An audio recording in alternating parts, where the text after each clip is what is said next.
दिनै आङो फिन सफैबावबाय आइपवालि पिकनिक स्पटआवहाय ओमफ्राय बेजों लोगोसे आङो आइपवालि पिकनिक स्पटनि मानगोनां एडभाइजार आदा दङ आं बिनिफ्राय फंनैसो मिथिनानै लाबावनि दिनैनि नोंथांमोननि बे आइपवालि पिकनिक स्पटआव माबायदि मानसि जादों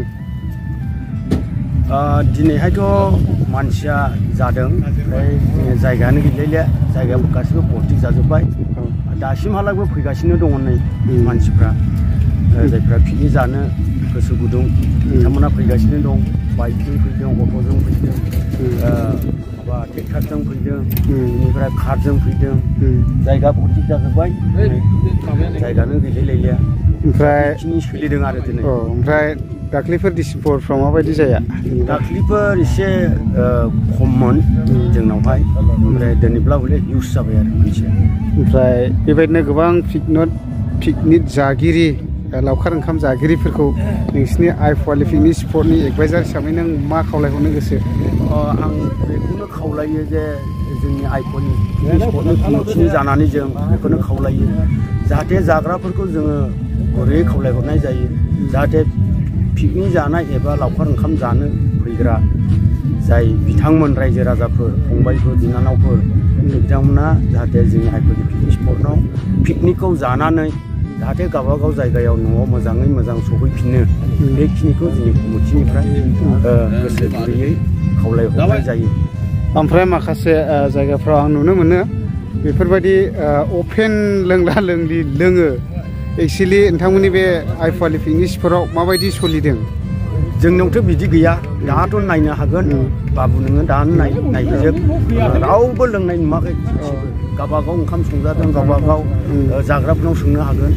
जि साइलेन्ट जायगाया बरिया जेरावबो नुवाखै ओरैबायदि डिसिप्लिन जोबखा गासैबो ट्रेक्टरजों ट्रेक्टर नांजाबलायनाय गारिजों गारि नांजाबलायनाय ओरैबो ओंखाम संनाय ओरैबायदि दिनै दा सिङाव हाबहैलानो फंबाय नोङो दिन्थिनो हाखागोन दा जोंना नै देरहासार इस्लारि ब्रादाराबो सफैदों आइपवालि पिकनिक स्पटआवहाय ओरैबायदि मडेलानो सोलायलायना फैदों माथो एमजेनि हाबा जाहैना बोरायबायलै खानायाबो मोनजोब्बाय ओमफ्राय माबायदि जाहोहरसिगोन ब्रादारा बिराद मोजां ओमफ्राय बेंगलनि जानाय सिस्टेमा जोंनि बायदि नङा आरोखि फार्स्टआव ओंखाम इसिनि सफैग्रो ओमफ्राय बिनि उनावहाय लादु आरोखि पक'रि बायदि गोलाव सावनायनि गयरिरि गयरिरिबो नङा गोलाव सावनायनि मा होननांगौ बेखौ मिर्चि माबाजों सावनायनिमोन दां ओमफ्राय बिनि उनाव मोनसे ओंख्रि सफैलायबाय ओंखाम सफैलायबाय बिदि मोनसे आरोखि ओमफ्राय बिदना गेजेर नाङासो मोनजायो सोरबा बायदिया बिदना होफैयाखै नारा जोंना होफैदों बिदना गैया नामा राबो सानलायलाङो आरो ओंख्रिफ्राथ' थोरसियानो बुंजोबो बरिया ओमफ्राय 2023 मायथाइयाथ' जोगार हरनाय जाहैबाय दा जेनेबा दिनैहाय 2 तारिख 2024 जाहैबाय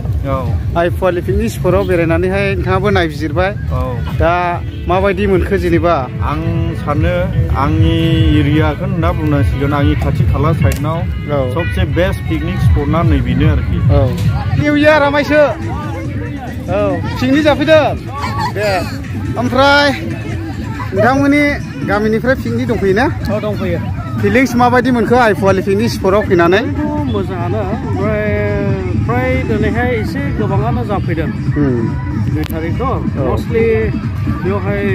ख्रिस्टियानफोरनि मैया गिर्जा जायो नालाय 2 तारिखआव एसे बयबो फैलादों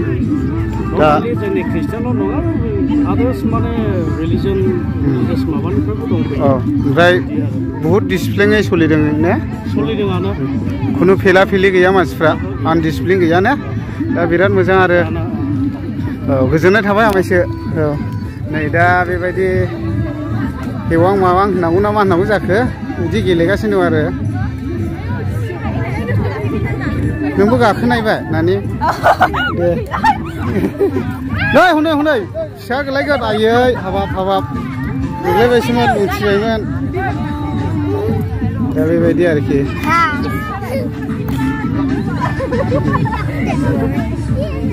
ओमफ्राय नैरैहाय फुरा सेल्फि लादों आरो दंफां साइख्लुमफ्रावहाय बिराद मोजां जायगाफ्रा नै सोरबा लादु जादों सोरबा सेल्फि लादों बोरैबाला केमेराखौ गिनानैबो खारगोन नै नोंसोरलाय मा मोनजादों नानिमोन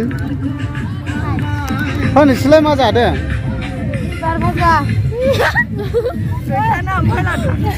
बेबायदि हांनाय मानाय दं आरो जायफोरनि आखायाव गुलाब दं फुरा मोनजागोन आरो खुनु उसुबिदा गैया बायनानै जानो हागोन हालसेयावलाय बेसेबां आच्छा दरब्रैजों 100नो गिदिर गिदिर खानाय गोगोम गोगोमनो ओरैबायदि लस गैया जाना उदै गाज्रि जालायहोनो हागोन दंफां गोजौमानि गाखोनानै थानो हायोनो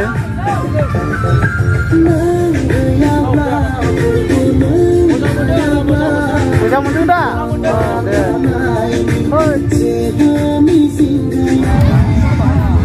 मावदों दाउआलाय खासिसो नामा खासि आच्छा दे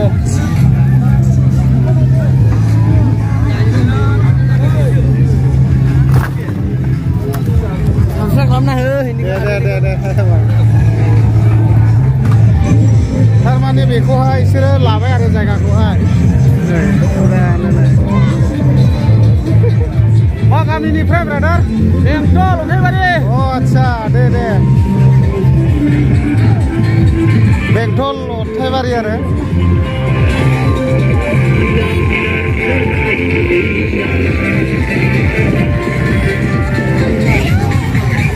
बेयावहाय गराय गाखोनो मोनो गराय बेसेबांथो लायोनो गरायनिला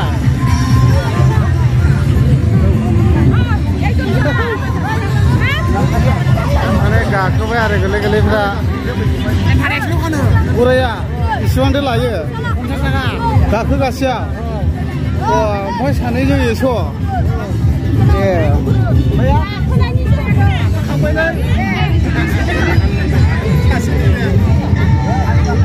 दा गरायबो गाखोनो मोनो आरो